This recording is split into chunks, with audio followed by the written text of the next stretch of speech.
예배를 드리는 여러분을 주님의 이름으로 축복합니다.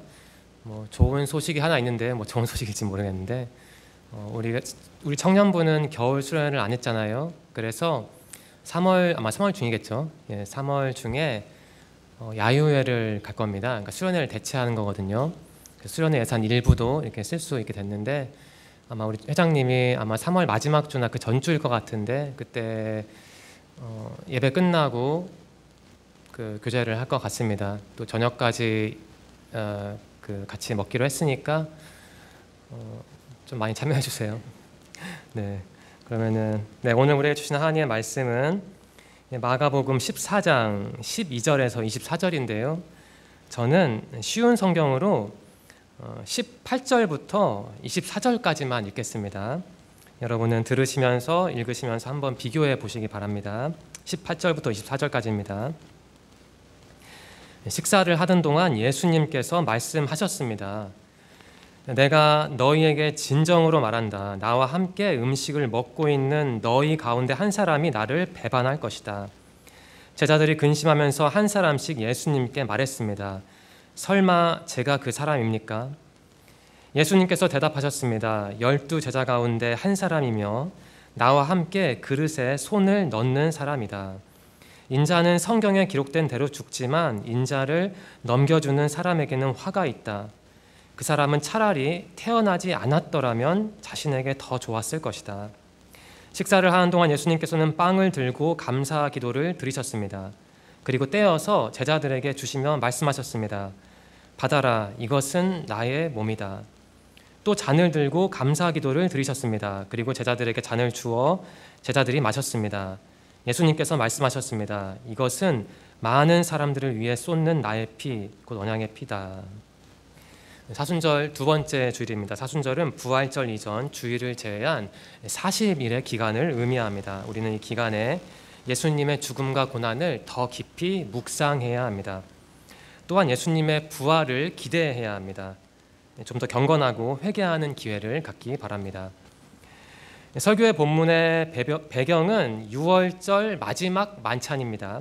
예수님은 체포되기 전에 제자들과 마지막 식사를 하셨죠. 이 내용은 사순절과 관련하여 중요한 교훈을 담고 있습니다. 저는 여러분이 그 교훈을 바탕으로 주님과 더 깊이 동행하기를 바랍니다. 그날 제자들은 걱정했습니다. 마가복음을 기록한 사람은 설명합니다. 제자들이 6월절 식사 준비 때문에 걱정하고 있다고 설명합니다. 예수님은 곧 붙잡힐 테고 십자가 위에서 돌아가실 겁니다. 제자들이 주님과 함께할 날이 많이 남지 않은 상황입니다. 위대한 스승에게 3년 동안 배웠으면 이제는 다르게 생각하고 다르게 행동해야 합니다. 그런데 제자들은 어떤 면에서는 여전합니다. 제자들의 그러한 모습이 우리의 모습과 어떤 면에서는 비슷합니다. 예수님의 제자라고 자부하지만 삶의 어려움이 있을 때는 걱정하는 모습. 우리는 어떻게 해야 저 제자들과 다른 삶을 살 수 있을까요? 예수님은 걱정에 물든 제자들의 얼굴을 보았습니다. 주님의 마음이 어떠했을지 알 수 없습니다. 성경이 그것을 기록하지 않기 때문입니다. 아마 주님은 안타까워하셨을지도 모릅니다. 동시에 제자들이 안쓰럽게 보였을 겁니다. 제자들은 걱정 한 조각을 품고 예수님께 물어봤습니다. 주님, 저희가 6월절 음식을 어디에 가서 준비할까요? 예수님은 대답했습니다. 성으로 들어가거라. 물병을 든 사람을 만나면 그를 따라가거라. 그가 들어가는 집의 주인에게 선생님께서 제자들과 함께 6월절 음식을 먹을 수 있는 방이 어디냐고 물으십니다. 라고 하여라. 그러면 집주인이 너희에게 준비된 커다란 방을 보여줄 것이다. 그곳에서 음식을 준비하여라. 라고 예수님은 대답했습니다. 여러분, 여기서 무엇을 느꼈습니까? 예수님은 답을 아는 분이구나 라는 것을 저는 느꼈습니다. 예수님은 완전한 인간이면서 동시에 하나님입니다. 그분은 다 알고 있습니다. 사람을, 세상을, 적의 의도를, 문제를 해결하는 방법을요. 저는 주님의 그러한 본질을 물론 알고 있었습니다. 그런데 이번에 본문을 묵상하면서 다시 한번 깨달았습니다. 아, 주님은 이런 분이구나. 제자들의 어려움을 알고 문제 해결 방법을 알려주는 분이구나. 저는 새삼 깨달았습니다. 비록 제자들은 걱정했지만 그들은 아예 믿음 없는 사람들은 아니었습니다. 그들은 믿음이 있었기에 예수님께 질문을 한 것이죠. 주님, 어려운 문제가 있는데 저희가 어떻게 해야 할까요? 여러분은 예수님께 물어보나요? 삶의 어려움을 해결하는 방법을 예수님께 물어보십니까? 물론 우리가 예수님을 이용해서 평탄한 인생길만을 찾아서는 절대로 안 됩니다. 그것은 신앙이 아닙니다. 주님이 1차적으로 문제 해결자는 아니죠. 하지만 우리가 도저히 넘을 수 없는 높은 벽을 만났을 때 우리는 당연히 그분을 의지해야 합니다. 그날 주님의 제자들이 그러했던 것처럼요. 요약하면 제자들은 우리의 반면 교사이자 진면 교사입니다. 제자들은 예수님의 말씀을 듣고 유월절 만찬 장소를 마련했습니다. 커다란 다락방이었습니다. 그날 저녁에 주님과 제자들은 그곳에서 마지막 식사를 했습니다. 마지막 식사였기 때문이었을까요? 예수님은 다른 말씀은 안 했고 느닷없이 충격적인 발언을 했습니다. 이겁니다. 내가 너희에게 진정으로 말한다. 나와 함께 음식을 먹고 있는 너희 가운데 한 사람이 나를 배반할 것이다. 라고 말씀하셨습니다. 유다의 배반을 언급한 것이죠. 그런데 여기서 주의 깊게 봐야 하는데요. 예수님의 입에서 유다라는 단어가 나오지 않았습니다. 그 이유가 뭘까요? 저는 다소 속 좁은 인간적인 상상을 한번 해봤습니다. 만일 주님이 유다를 가리키면서 너 나를 배신하려고 하지, 나는 다 알고 있다, 회개해라 라고 말했다면 어떻게 됐을까요? 예수님이 유다의 이름을 언급하지 않은 이유는 아마 그에게 기회를 준 게 아닐까요? 주님은 알았습니다. 당신이 결국 죽어야 한다는 것을 알았습니다. 하지만 유다가 그 과정에 개입하는 것을 원하지 않았을 겁니다. 예수님은 유다도 제자로 받아들였고 또 그를 다른 제자들과 똑같이 사랑했을 겁니다. 예수님은 그런 분입니다. 그래서 이렇게 무서운 경고도 한 게 아닐까요? 인자는 성경에 기록된 대로 죽지만 인자를 넘겨주는 사람에게는 화가 있다. 그 사람은 차라리 태어나지 않았더라면 자신에게 더 좋았을 것이다. 이 말씀은 액면 그대로 보면 무시무시한 내용입니다. 그런데 그 이면에는 유다를 향한 피보다 진한 사랑이 담겨 있습니다. 저는 그렇게 느꼈습니다. 예수님은요, 그런 분입니다. 사람을 끝까지 사랑했던 분입니다. 유다가 예수님의 말씀을 들은 순간에 어떤 생각을 했을까요? 그러니까 우리는 알 수 없습니다. 내면에 흔들림이 있었을지도 모릅니다. 당황했을 수도 있습니다. 마음이 찔렸을 테니까요.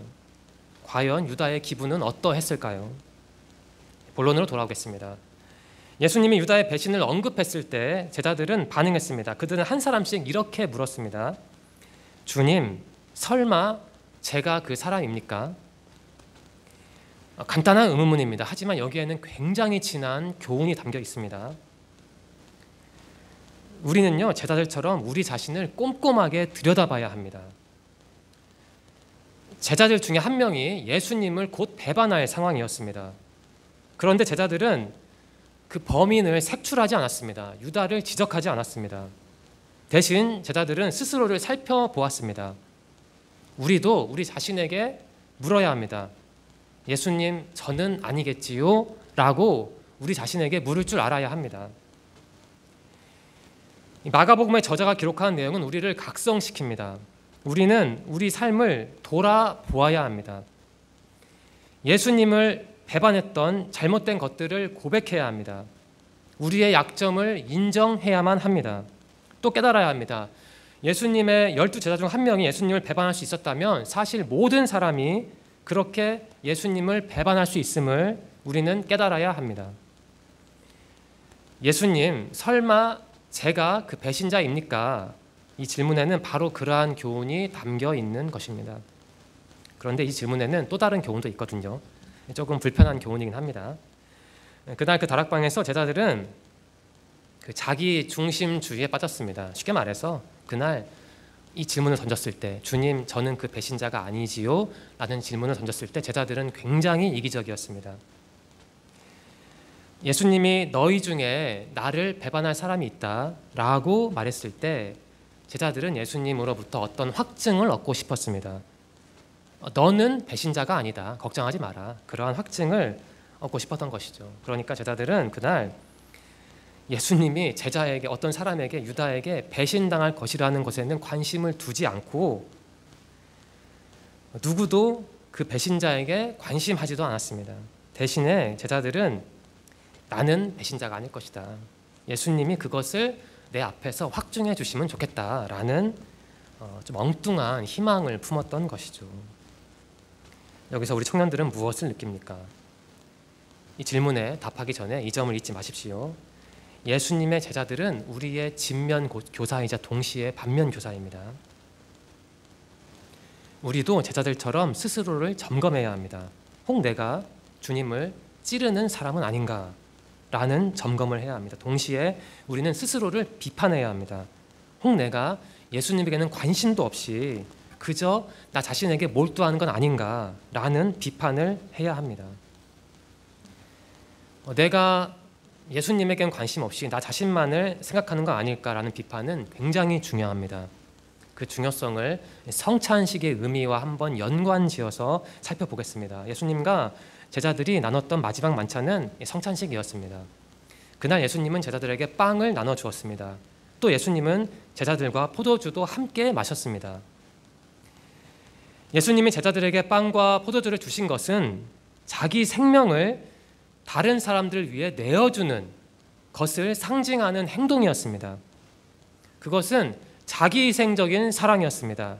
그것은 깨어진 관계를 치료하는 순간이었습니다. 따라서 그날 그 다락방 안에는요, 이기심이 자리할 여지가 없었습니다. 그런 게 있으면 안 되는 자리였습니다. 그런데 제자들은 어떠했습니까? 그들은 자기 자신만 생각했습니다. 나만 잘하면 되지, 저 친구가 어떻게 되든 말든 나랑 뭔 상관이야, 일단 내가 살아야지. 제자들은 아마 이런 식으로 생각했을 것 같습니다. 그 귀한 마지막 만찬, 즉 성찬식 자리에서요. 불화, 분리, 소외가 표출된 겁니다. 성찬식은 신앙생활의 상징입니다. 우리는 성찬식을 단순한 의례로 보면 안 됩니다. 우리는 성찬식을 신앙의 본질을 압축해서 보여주는 것으로 이해해야 합니다. 우리는 삶에서 매일매일 성찬식 달리 말해 신앙생활을 합니다. 삶의 현장에서 지금 우리는 어떻게 신앙생활하고 있습니까? 예수님은 그날 그 다락방에서 바로 그러한 성찬식을 했던 겁니다. 주님은 빵과 포도주를 제자들에게 나누어 주었습니다. 그리고 이렇게 말했습니다. 받아라, 이것은 나의 몸이다. 이것은 많은 사람들 위해 쏟는 나의 피, 곧 언약의 피다. 이렇게 말씀하셨습니다. 우리는 1년에 몇 차례씩 성찬식을 합니다. 여러분은 지금까지 아마 수십 차례 성찬식에 참여했을 겁니다.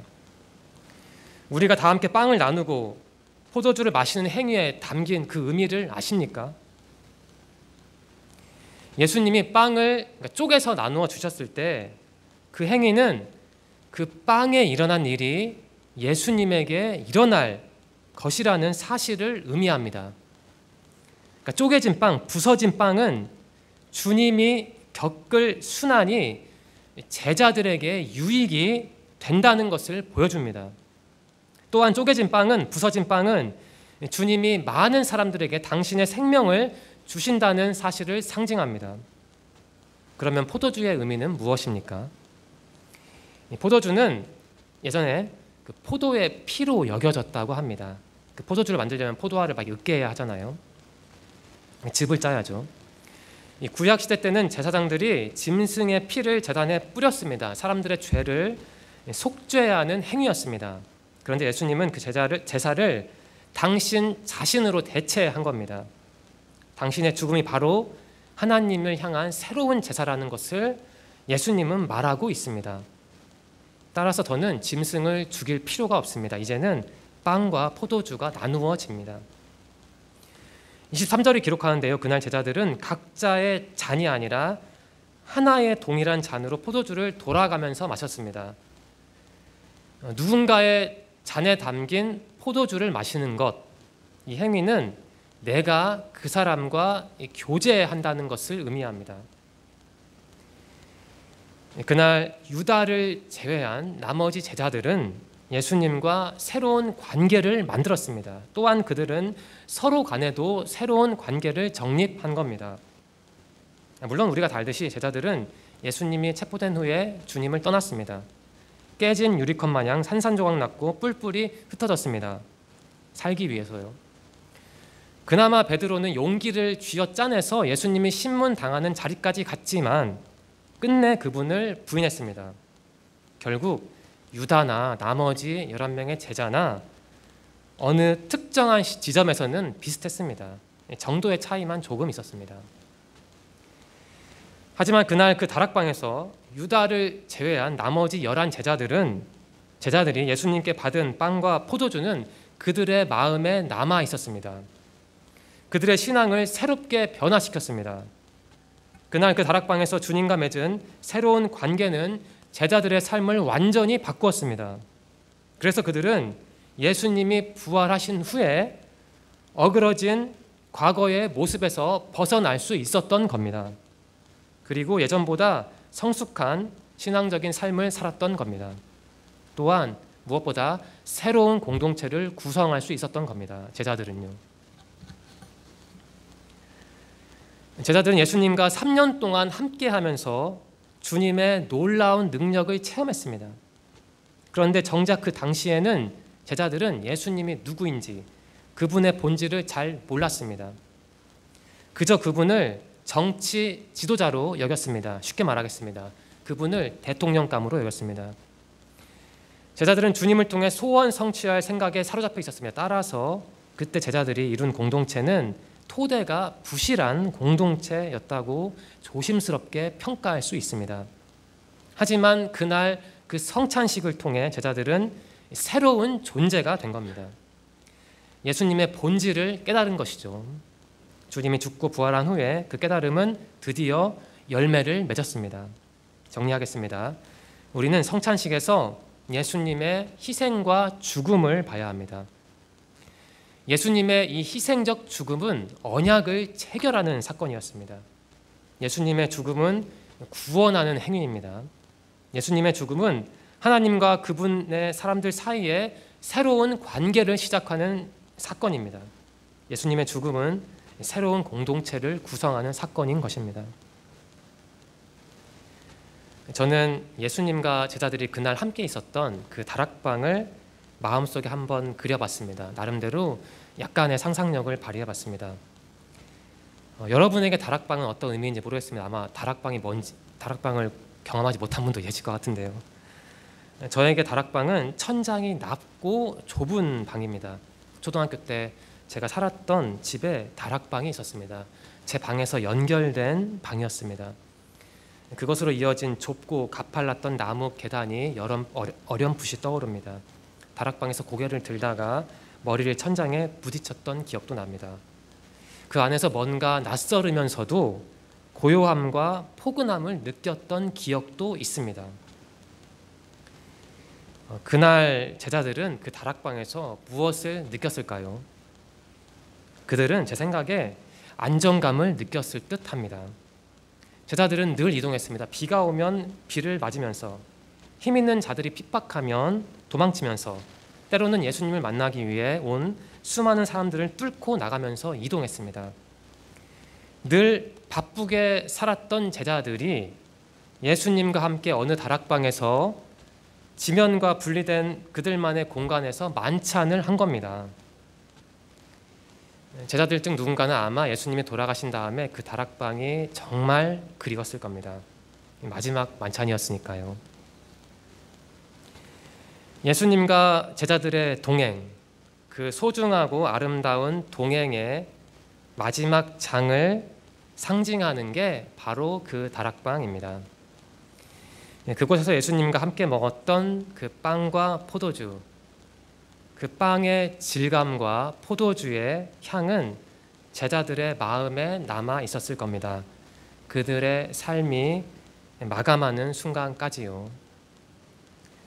지금까지 본문 말씀을 함께 나누었습니다. 좀 많지만 4가지 질문을 드리겠습니다. 잘 기억하셨다가 마음속을 한번 답변해 보시기 바랍니다. 첫 번째 질문입니다. 이 사순절에 여러분의 마음을 어둡게 하는 걱정거리는 무엇입니까? 제자들은요, 유월절에 걱정했습니다. 왜 걱정했나요? 주님과 식사할 장소를 구하지 못했거든요. 제자들에게 얼마나 돈이 있었겠어요? 없었는데 돈만 있었다면 바로 방을 구했겠지만 그렇지 못하니까 식사는 해야 하는데 공간은 없고 얼마나 걱정했겠어요. 이 제자들의 모습이 사실 우리의 모습 아닙니까? 우리도 늘 걱정하잖아요. 돈 때문에, 시간 때문에, 사람 때문에, 미래 때문에요. 두 번째 질문입니다. 여러분은 예수님이 여러분의 그 걱정을 알고 그것을 해결할 수 있다는 사실을 믿습니까? 제자들이 식사 공간을 구하지 못해서 고민하며 예수님께 왔을 때 주님은 그 문제를 해결했습니다. 예수님은 우리와 동행하며 우리의 문제를 해결하는 분입니다. 제자들은 자신들의 걱정거리를 주님께 말했습니다. 우리도 그들처럼 살아야 하지 않겠습니까? 세 번째 질문입니다. 우리 마음 안에는 예수님의 사랑이 있습니까? 예수님은 만찬 자리에서 유다의 배반을 언급했습니다. 하지만 유다의 이름을 말하지는 않았습니다. 대신 무서운 경고를 하셨죠. 그것은 유다에게 마지막이니 돌이켜라 라는 경고가 아니었을까요? 달리 말하면 내가 너를 지금도 사랑한다 라는 마음이 그 경고 밑에 달려있지 않았을까요? 예수님은 마지막까지 사랑이셨습니다. 우리는 그 사랑을 알고 믿고 실천해야 합니다. 마지막 4번째 질문입니다. 여러분의 삶에는 예수님과 함께하는 다락방이 있습니까?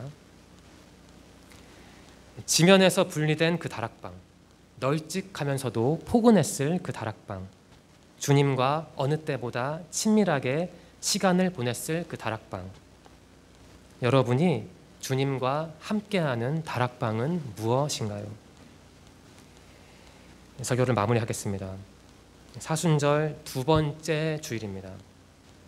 예수님은 십자가의 길을 앞두고 제자들과 마지막 식사를 했습니다. 그 자리에서 제자들에게 언약을 주었습니다. 우리 잠시 한번 생각해 봅시다. 여러분이 정말 아끼고 사랑하는 누군가와 정말 마지막으로 식사를 한다면, 그리고 그 사람으로부터 그 자리에서 어떤 약속을 받는다면 그 약속은 여러분의 인생에서 어느 정도의 가치를 지닌 약속이 될까요? 가장 소중한 그 가치를 지닌 약속이 될 겁니다. 예수님은 그날 만찬 이후에 감람산으로 갔습니다. 그곳에서 기도했습니다. 로마 군인들이 그분을 붙잡았습니다. 그리고 주님은 십자가를 지셨고 돌아가셨습니다. 예수님이 겪은 고난과 죽음은 헛된 일이 아니었습니다. 우리를 위한 고난이었고 우리를 위한 죽음이었습니다.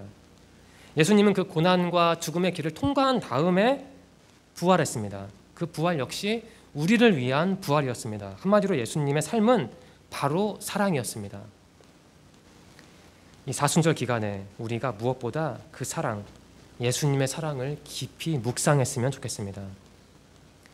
한 줄 나눔을 하겠습니다. 설교를 준비한 후에, 말씀을 묵상한 후에 제가 설교 내용을 제 언어로 한 줄로 간략하게 정리한 겁니다. 바로 이겁니다. 예수님의 몸, 예수님의 피, 나를 향한 사랑. 나를 위해 몸을 내어주신, 나를 위해 피를 흘리신 예수님, 이 사랑의 예수님을 기억하는 한 주를 보내시기 바랍니다. 기도드리겠습니다. 하나님 감사합니다. 오늘도 우리를 기억해 주시고 교회로 인도하셔서 감사합니다. 예배드리는 삶을 살 수 있어서 감사합니다. 하나님, 우리는 예수님을 믿고 따르고 의지하는 사람들입니다. 우리에게는 예수님이 가장 중요합니다. 이 사순절 기간에 우리가 생각하기를 원합니다. 예수님은 나에게 어떤 분인가? 나는 예수님의 사랑을 알고 실천하고 있나? 우리 모두가 이러한 질문을 마음에 담아두고 묵상하기 원합니다. 그래서 사순절을 연례 행사로 보내지 말고 나의 신앙을 가꾸는 계기로 삼기를 소망합니다. 새로운 한 주가 우리 앞에 있습니다. 사순절의 의미와 교훈을 충실하게 살아낼 수 있도록 우리를 인도하여 주세요. 예수님의 이름으로 기도드립니다. 아멘.